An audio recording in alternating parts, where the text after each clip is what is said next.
Estamos ya conectados precisamente con el asambleísta nacional, Sergio Peña. Vamos a conversar sobre un tema interesante, un tema de coyuntura nacional, acerca de la aprobación de la Ley Orgánica Reformatoria del Código Orgánico del Ambiente. Asambleísta, buenos días, bienvenido a la señal de K1. ¿Cómo está? Qué gusto saludarle.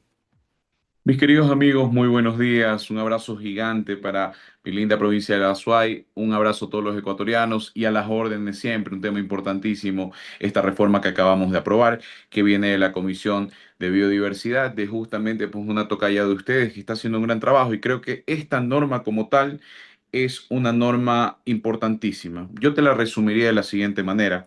Creo que el tema del mercado del carbono más el financiamiento internacional, adaptar el tema de pérdidas y daños en materia ambiental, más la seguridad jurídica e institucional, hacen que esta norma de la Comisión de Biodiversidad sea una norma que nos pone en el mundo y actualiza justamente a esta evolución que tienen que tener los países sobre cambio climático, que es importantísimo. Y sobre todo una cosa importante para que quede claro, no se toca una piedra en el país, no se toca absolutamente nada, no se pueden llevar absolutamente nada. Tiene que ver directamente con conservación, bonos verdes y los beneficios de financiamiento internacional por las buenas prácticas y conservación ambiental. Es decir, no se extrae ni una piedra, no se, como dijeron, no se vende soberanía, no se regala nuestra tierra, ni mucho menos. Mientras mejor se conserve, como bien lo dicen los bonos verdes, mientras se conserve algo, te entregan un dinero por conservarlo y no tocarlo. Eso básicamente es evolución ambiental, es cuidar el medio ambiente, es tener seguridad jurídica y, lógicamente, entrar a esta sinergia internacional de el cuidado ambiental con recursos internacionales, seguridad jurídica y también un control de lo que tiene que ver con el cambio climático para poder, junto al resto de países, diseñar estrategias para el cuidado de los eventos climáticos que pueden existir. En este caso, hoy por hoy, el calentamiento global no es un discurso, es una realidad. Perfecto, es importantísimo y esto ha generado interés en los últimos días. Precisamente, asambleísta, se aprobó con 82 votos en segundo debate el proyecto de ley orgánica reformatoria del Código Orgánico del Ambiente, esto para fortalecer el marco jurídico institucional del país frente al cambio climático, como mencionaba, pero sin embargo es importante destacar que ciertos asambleístas, cierta bancada no estaba de acuerdo. ¿Cómo ocurrió este proceso de votación?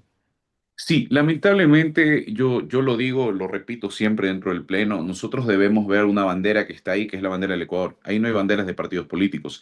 En el Pleno de la Asamblea Nacional está la bandera del Ecuador, no la de partidos, y lo repito, porque nosotros nos debemos a todos los ecuatorianos, indistintamente de la ideología política que podamos tener o de los criterios de filosofías ideológicas.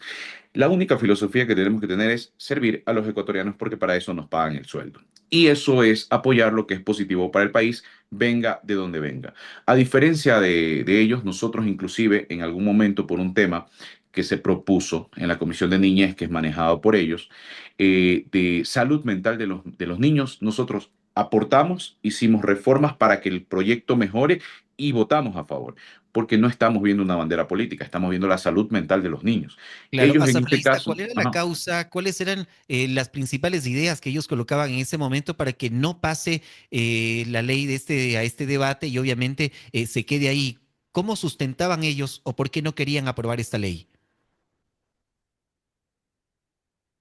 Me parece que ahí estamos, Ahí, estamos ahí nuevamente. retornamos. Sí, Ajá. asambleísta, le mencionaba justamente que al existir oposición para que se apruebe esta ley, ¿cuáles eran las ideas o cómo justificaban ellos para que no se apruebe precisamente esta nueva ley?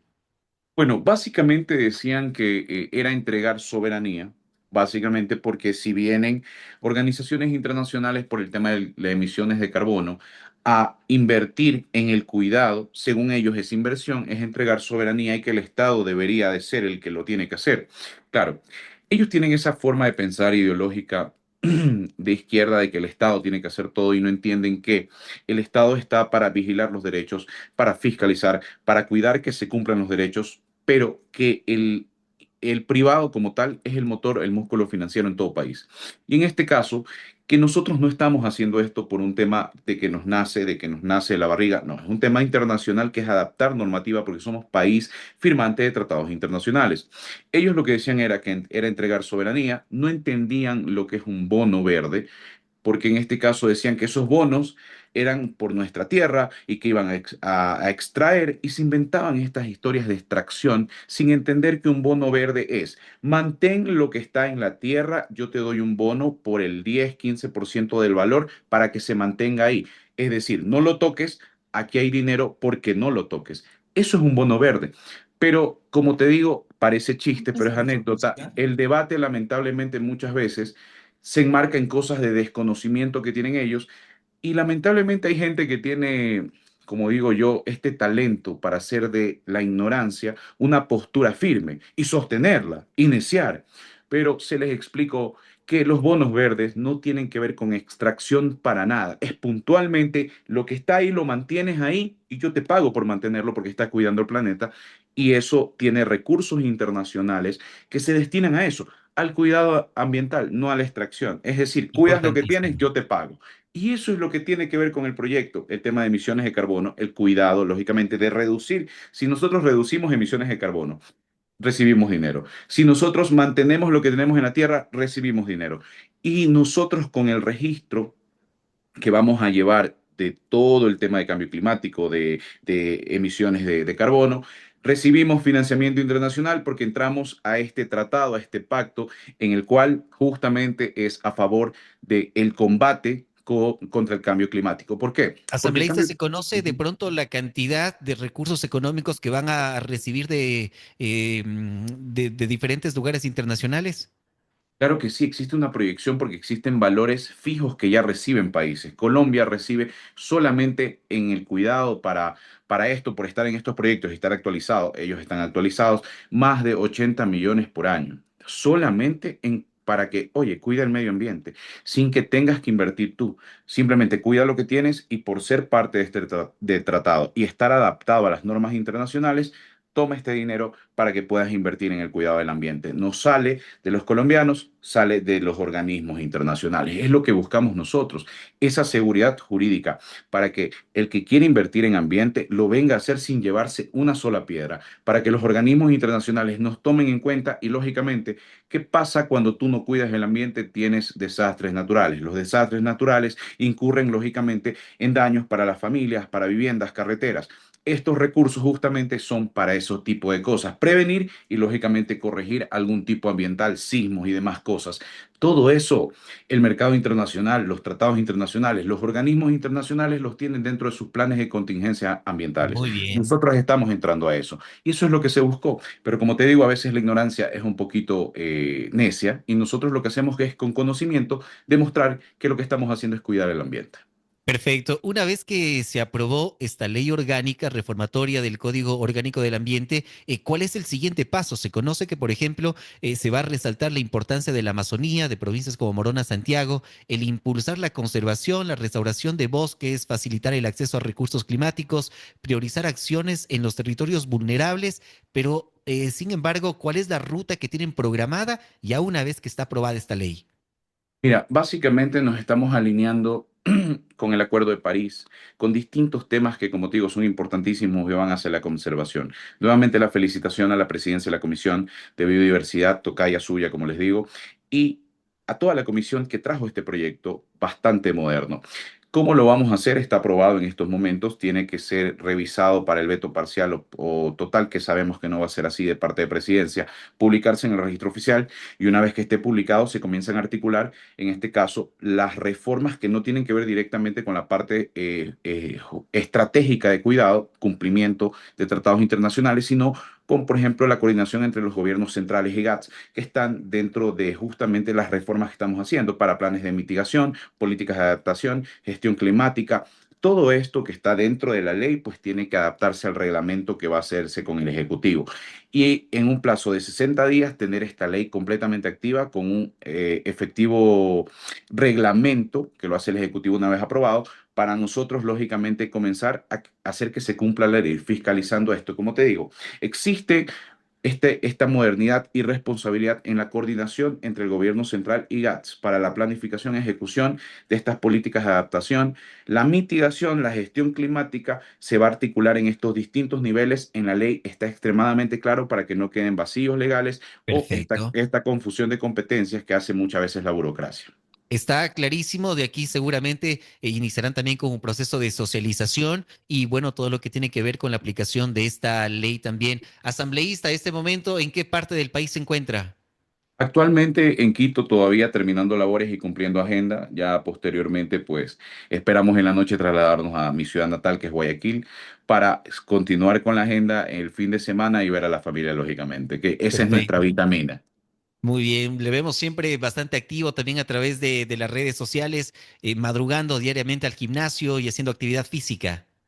Es necesario. Mucha gente, te digo, mi querido amigo, y para todos los que nos escuchan, a veces no ve lo que hay detrás del trabajo político, solamente ven el pleno, las entrevistas, pero hay más. Están las comisiones, están las reuniones que tenemos que tener de manera obligatoria con los sectores, porque tenemos un Kipux que te dice si tú solicitas una reunión, si está atendida, no está atendida. Y muchas veces subir estas reuniones a cada rato como para que la gente vea, se ve un poquito como de más. Entonces uno generalmente cumple su agenda, dice lo que hace su registro, pero no sube todo lo que hace. Y la gente no entiende que a veces el trabajo es 24/7. Sábados, domingos tenemos comisiones a veces. Sábado una vez 8 de la noche, domingo 7 de la noche, domingo 7 de la mañana.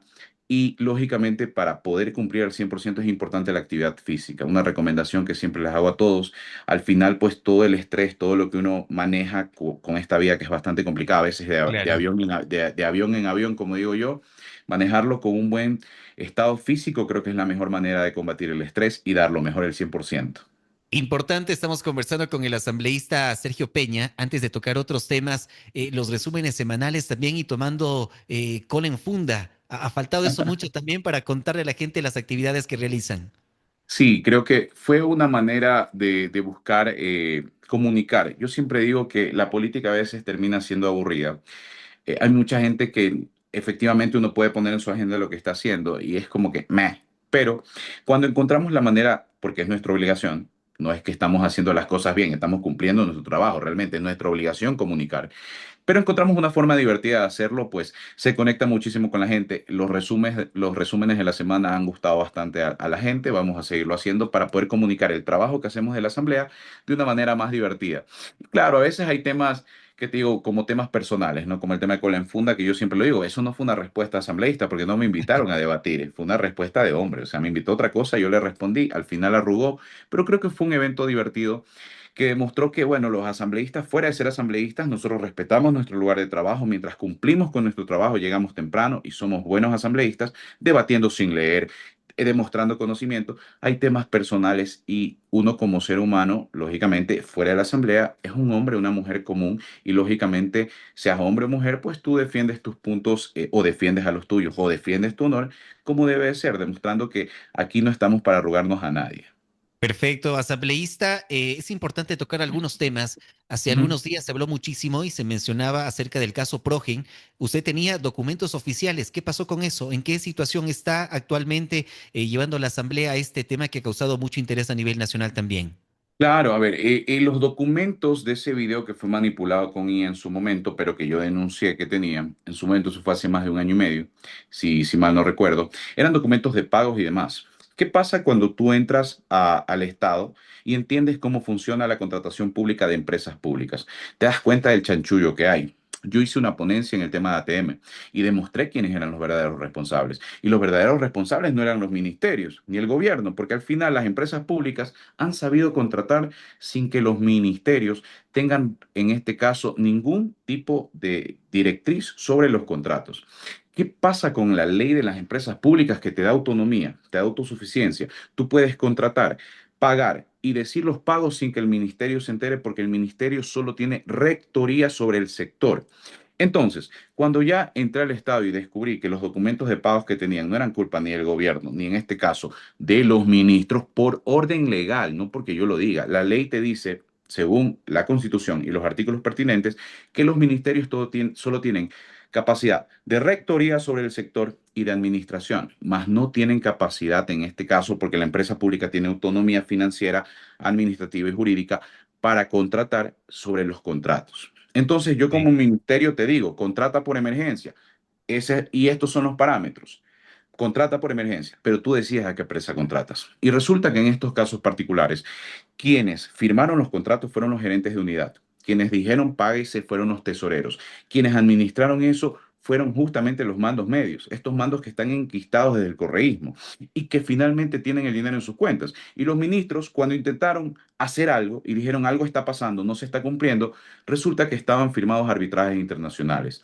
Arbitrajes internacionales que el abogado de nuestro querido amigo Lacito, porque el señor Edgar Neira fue el árbitro de este arbitraje de emergencia que solicitó la empresa para que no le cancelen el contrato de forma unilateral, lo que hizo en lugar de decir ustedes están incumpliendo, devuélvasele el dinero al Ecuador, se termina el contrato, fue poner una medida de suspensión cautelar provisional por un año y obligar al Ecuador a pagarle a la empresa todo completo. Y que por Asambleísta, un... esto ha generado Ujú. mucha expectativa, mucha polémica más bien en este último tiempo acerca del caso Progen. ¿Cuánto tendremos los ecuatorianos una respuesta, un resultado final de toda esta novela? Hoy por hoy se tienen las contrademandas que se conocen como reconvenciones en el mundo, en este caso del derecho, por 131 millones. Se va a recuperar todo el dinero de esa manera. Se tienen a los procesados penalmente y hoy nosotros estamos en ejercicio de fiscalización. Yo tengo una fiscalización del dique de Seleque, entre otras, porque estamos fiscalizando justamente contratos que tengan que ver con esto. Es decir, el dinero se lo va a recuperar. Tenemos ya la ruta del dinero. Tenemos quienes han recibido la plata, por ende, esos van a ser los que digan quién se la dio y el de arriba hasta llegar a toda la estructura para tener responsables políticos, financieros y lógicamente también tener la responsabilidad penal sobre estos delincuentes. Y tenemos aprobadas la reconvención, en este caso en Estados Unidos, de manera civil para recuperar el dinero y también tenemos aprobado el tema de la denuncia penal por la ley RICO para la trazabilidad de todo esto en mercados internacionales.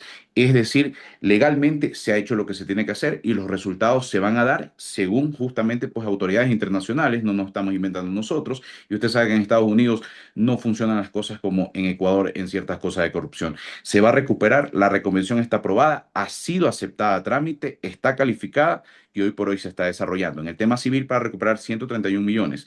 Y en la parte penal, la ley RICO también, la denuncia penal, está en este momento en Estados Unidos justamente para encontrar a los responsables, traerlos de patitas en la calle porque se puede extraditar. Recuerde que hay extradición pasiva y activa. En este caso se puede hacer también para extraditar o que paguen su pena ya, pero no, nosotros no vamos a hacer un show político de esto. Lo que estamos haciendo es de manera responsable buscar legalmente a quienes tienen la responsabilidad. Repito, muchos pueden querer, obviamente por ser políticos relevantes, la cabeza de un ministro, pero hay que ser justo. Si el ministro tiene responsabilidad, tiene que pagarla y terminar preso. Pero si en este Mm. caso los mandos medios son los que contratan, son esos delincuentes a los que tenemos que encarcelar. Esto Y es un eso fue aliciente Progen y eso también fue con ATM. estas declaraciones importantes también que nos brinda hoy el asambleísta nacional Sergio Peña. En las últimas semanas, asambleísta, ¿qué nos puede mencionar? Se le ha vinculado también acerca del caso Danubio directamente a usted. Sí, claro, ese es un caso que fue en el 2021 cuando Lazo era gobierno, yo era opositor, y lógicamente por denunciar la situación que estaba pasando en la aduana, me metieron en un caso. Cuando no me pudieron meter preso, porque esa era la idea, callarme metiendo preso, lo dejaron morir ahí. Es un caso que tiene ya va para 4 años. Hace poco comenzamos a tener las audiencias finalmente después de que yo presioné, está dentro del expediente, para que lógicamente comencemos a tener las audiencias porque Fiscalía, como no quería perder, lo dejó abandonado antes de ser asambleísta. 3 años antes de ser asambleísta no hizo nada. Entonces era un tema que no quería perder, simplemente. Si hubiese sido yo culpable, inmediatamente hubiera estado preso. Por menos de eso hay mucha gente que está presa, por decir por menos, por denuncias y cosas así. A mí me denunciaron, no se pudo comprobar que tenía ningún tipo de vínculo, entonces yo sigo libre, he podido hacer mi vida tranquilo, pero Fiscalía nunca le dio celeridad al caso. Ahora, ¿qué pasa últimamente? Lamentablemente una de las juezas tiene una enfermedad catastrófica, me enteré, por lo cual se ha suspendido. Pero yo estaba exigiendo que se cambien los jueces inmediatamente para terminar. Si quien quiere revisa el expediente, y lo invito a que lo hagan, están las declaraciones dentro del juicio de quienes En ese momento hicieron la denuncia por presiones políticas y lo dicen claramente. La denunciante, yo no lo conozco, no sabía, no me ofreció nada. La segunda, que fue la gerente de la aduana de esa época, Carola Ríos, lo dice claramente. No, a mí me dijeron. Y el perito dice claramente, yo no lo ubico, no está en ninguna parte de la Asambleísta, usted investigación. no tenía Ujú. ninguna relación directamente entonces con Legis World SAS. Legis Works, sí, claro que sí. Legis como tal, es un estudio jurídico con el que yo trabajaba y uno de mis socios estaba ahí, que se llama Marcos Leiva. Pero, por ejemplo, sacaron un video de los Era su mejillones y asesor, cosas ¿no? así. Claro. Y justamente a él lo metieron en este caso por ser mi amigo. Efectivamente, literalmente por haberle comentado que me habían entrevistado en la institución. Y como no encontraron nada, se inventan cosas, pero al final, como te digo, cuando uno es responsable y es inocente, da la cara. Eso es lo que tienes que hacer, dar la cara, no huir como cobarde y estar prófugo. Cuando tú sabes que eres culpable, lo que haces es huir. El que sabe que es inocente, la pelea en derecho, da la cara y no se esconde. Y es lo que yo he hecho. Ojalá pronto tengamos ya al juez, en este caso, o a la jueza que reemplace a la jueza que ha sufrido esta enfermedad catastrófica. Tengo entendido que tiene para 6 meses de quimio, por lo cual, pues lógicamente, pues el proceso otra vez se detuvo. Perfecto, estamos con el tiempo también asambleísta, sabemos que tiene Ujú. una agenda bastante importante durante toda esta jornada. En la parte final, hablar también sobre esta ley, el proyecto de ley de comercio exterior que va a beneficiar a muchísimos ecuatorianos. Asunto importantísimo, entender que sacamos reformas al COPSI que buscan que la mercadería retenida en aduanas, en esta institución que muchas veces por contrabando retiene mercadería. Señores, tenemos mercadería hasta de 18 años en contenedores abandonados. El contenedor abandonado implica que la naviera pierda ese contenedor y lógicamente el flete suba, porque cuando tú alquilas un flete para traer mercadería, lógicamente depende también de, en este caso, los gastos operativos, que es un contenedor. ¿Qué es lo que buscamos con esta ley, mis queridos amigos? Primero, que la mercadería abandonada no pase años abandonada. En un plazo máximo de 3 meses pueda ser donada o vendida por el Estado para obtener recursos. Hoy por hoy, te digo, tenemos mercadería hasta de 18 años. Imagínate el peligro hasta para la salud pública, porque a veces es comida que es perecible. Y segunda cosa, lógicamente que las navieras puedan recuperar pronto sus contenedores. ¿Para qué? Para que tengan más disponibilidad de contenedores, con lo cual baja el precio de los fletes, con lo cual el consumidor final es el beneficiado, porque los productos finales llegan a menores costos porque tienen menores costos de importación en este caso. Ley importantísima, la hemos aprobado y ya en este momento está vigente. Sí, es importante, son 37 millones de dólares más o menos lo que se mencionaba y precisamente quienes son los mayores beneficiarios son los ciudadanos de pie. Claro que sí, porque la mercadería, por ejemplo, RC se oponía, decía que entregar esta mercadería que está retenida, zapatos, ropa, es una dádiva, es hacer, como decían, caridad con plata ajena y no entender que eso de ahí le pertenece a los ecuatorianos y que el gobierno que lo haga, mientras lo haga, mejor, porque el que se beneficia es el ecuatoriano a pie, el niño que necesita unos zapatos, la escuela que necesita una refrigeradora que esté retenida en la aduana. La ropa, que en este caso es ingresada por contrabando, es donada de manera inmediata a las fundaciones. Son los ecuatorianos de a pie, los que más necesitan, los que se benefician directamente de esta ley. E indirectamente los 18 millones, porque repito, al bajar los precios de importación por tener más contenedores disponibles, ya que el flete baja, todo baja y lógicamente el precio final al consumidor de lo importado va a bajar. Es decir, menos inflación, los precios se regulan y tenemos más beneficios para los ecuatorianos. Es una ley extremadamente positiva. Yo fui ponente de esta ley y creo que lo que buscamos es beneficiar a la gente que más necesita y lógicamente que el bolsillo de los ecuatorianos tenga en este caso pues ese cuidado también. Perfecto, muchísimas gracias, asambleísta, por ese tiempito, por contarnos estas buenas noticias para todos los ecuatorianos. En la parte final, Sergio Peña, elegido asambleísta nacional por la RC, en la actualidad asambleísta independiente, ¿cómo está la relación con su ex partido político? No, yo creo que esto es como cuando hablas de las ex, ¿no? Con mucho respeto en estos momentos, simplemente pues es parte del pasado. Yo puse mis reglas, yo nunca milité en RC, hay mucha gente que piensa que yo fui correísta, no, yo nunca milité, ellos me rogaron para que fuera candidato por mi cantidad de seguidores en redes sociales, yo acepté poniendo reglas claras y desde el primer día me propusieron algo que dije que no lo voy a hacer y desde ahí vino el resentimiento, la expulsión. Y yo creo que fue el mejor camino, que me hayan expulsado por decir no quiero colaborar con temas que realmente me parecen inmorales. Yo vengo a servir el tiempo que esté aquí, los 4 años que me toca estar aquí, 3 años y algo que nos queda, pues va a ser para servir, dejar la huella y luego volveremos a lo que me gusta, que es el libre ejercicio. Muy bien, muchísimas gracias al asambleísta Sergio Peña. Le deseamos un excelente resto del viernes, un muy buen fin de semana y seguramente más adelante estaremos en contacto para seguir contándole a la gente de lo que viene realizando su trabajo dentro de la Asamblea Nacional. Muchas gracias, asambleísta. Encantado de la vida, mis queridos amigos. Les mando un fuerte abrazo y recordar que si al gobierno le va bien, a todos nos va bien. Las banderas políticas solo sirven para debatir. En la práctica, el pragmatismo, los tres dedos, el sentido común, servir a los ecuatorianos es lo que va a sacar el país adelante. Un abrazo gigante.